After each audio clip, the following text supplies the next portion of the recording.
এই হচ্ছে ABC news AGT live. ये है ABC news AGT live. Listen to ABC News AGT Live.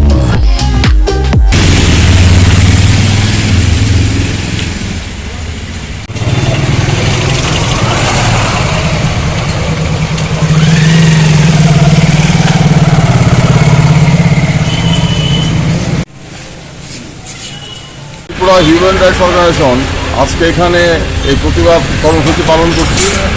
আমাদের দাবি সমস্ত রাজনৈতিক বন্দীদের মুক্তি দিতে হবে।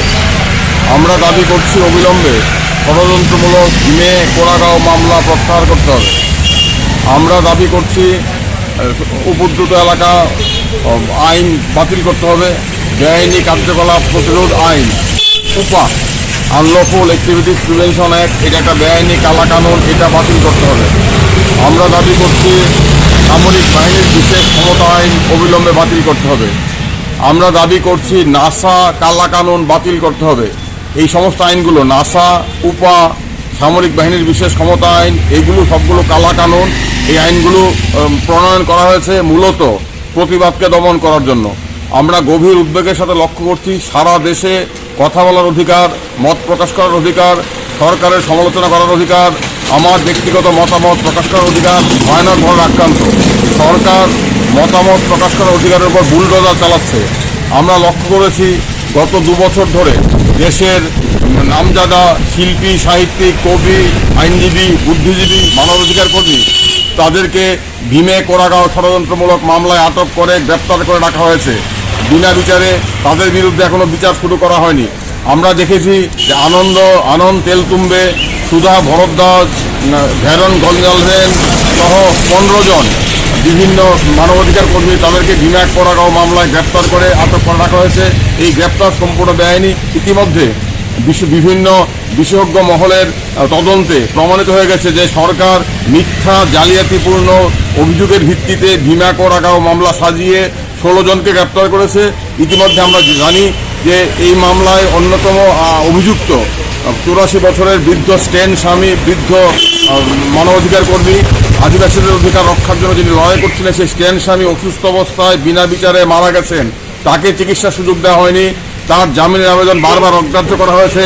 84 বছরের একজন পার্কিনসন রোগী, অসুস্থ মানুষ, তাকে সরকার এত ভয় করে, তাকে রাষ্ট্র এত ভয় করে যে তাকে মিথ্যা মামলায় আটক করে বিনা বিচারে বিনা চিকিৎসায় তাকে মরতে বাধ্য করা হয়েছে। আমরা এই মৃত্যুর জন্য সরকার, বিচার ব্যবস্থাকে দায়ী করছি, কেন্দ্রীয় সরকারকে দায়ী করছি।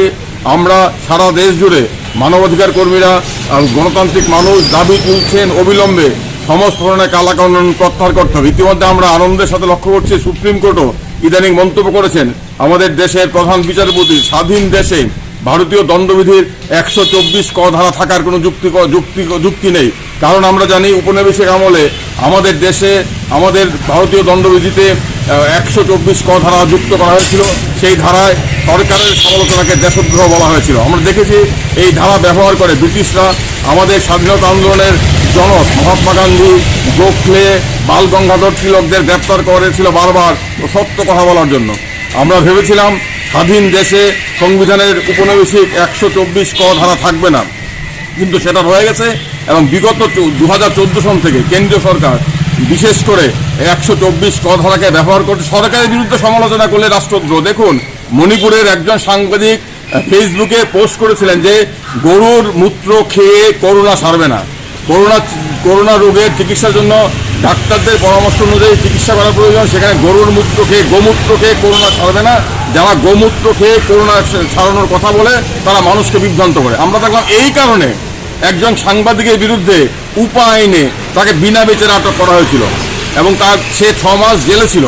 পরবর্তী সময় সুপ্রিম কোর্টে যখন এই সুপ্রিম কোর্টে উনি গেলেন, ওনার পরিবারের পক্ষ থেকে গেল, সুপ্রিম কোর্ট তৎক্ষণাৎ বলল যে এই ধরনের আইনে, এই ধরনের অভিযোগে উপা আইনে একজনকে 1 মিনিটও আটক রাখা যায় না। আমরা দেখলাম সুপ্রিম কোর্ট নির্দেশ দিলে আজকের মধ্যে বেলা 5টার মধ্যে তাকে মুক্তি দিতে হবে। দেখুন কিভাবে সারা দেশে উপা আইনও অপব্যবহার করা হচ্ছে, কিভাবে সারা দেশে 124 ক ধারার অপব্যবহার করছে। আমরা এই রাজ্যে দেখছি পুলিশ অতি সক্রিয়।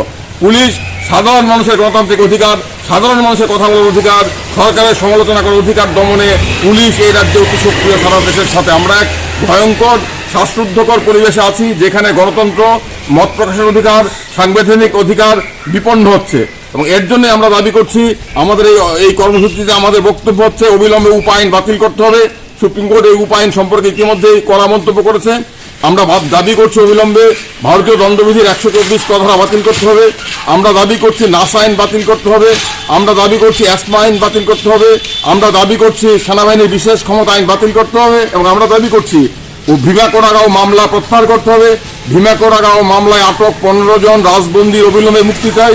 আমরা সমস্ত রাজবন্দীর মুক্তি চাইছি, সমস্ত রাজনৈতিক বন্দীদের অবিলম্বে মুক্তি চাইছি। এর জন্য আজকের অবস্থান। আগামী দিনে আমরা এই ধরনের প্রতিবাদ কর্মসূচি চালিয়ে যাব।